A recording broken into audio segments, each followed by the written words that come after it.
And I don't know how to explain it, but you guys, the way that the Spirit is set up, you really do honestly want to live your life for God once you come into Him. It's just like, I don't know how to explain it, but yeah. So anyways, the flesh is a trajectory to promotion to His heart, deeper intimacy and access to Him in the ways. And it's a bit ironic because false doctrines teach the same thing. Yet it's kind of hard for Christians to fathom, but false doctrines teach this way we can elevate and enlighten ourselves and become like gods. And it's like, no, that's a anti-Christ approach to things, but in a way, yeah, that is exactly what that is. Not that you become like gods, you're being made in His image, being brought to life for God's purpose in a kingdom in that way. And I've even met people who God has even showed them their roles in New Jerusalem, like stuff that they would be doing, and it's pretty dope and cool. Like, God is a God of kingdom.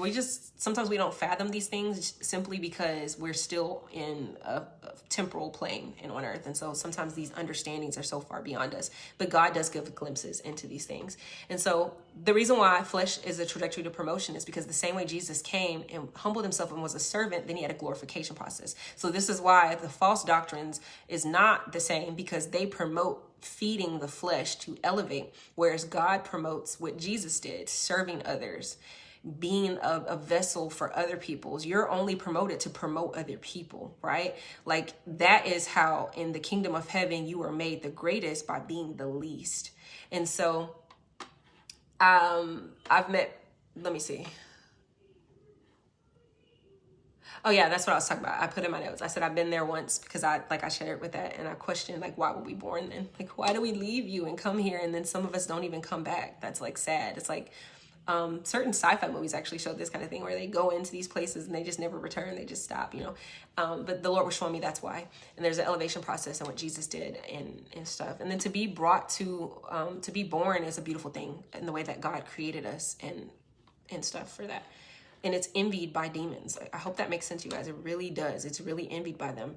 And so, if we come from the Father to earth, we go through this process because intimacy and elevation, and it's a type of intimacy that is lived out with God and a dominion He created. It's like the garden, only it's like imperfect creation, but it's in preparation for that. But it was something that when you journey through that experience and that process, not only does it bring promotion, it brings intimacy that is like a tack on to eternity in a way that is lived, and it comes with authority that Jesus did. So that's why it's the same glorification process, knowing you bear the same reproach. It's like the same thing. It's just that you're not going to be made like Christ. Like, He is King of Kings and Lord of Lords. He's Alpha, Omega, beginning and end. It's not like you will be a God, like people say.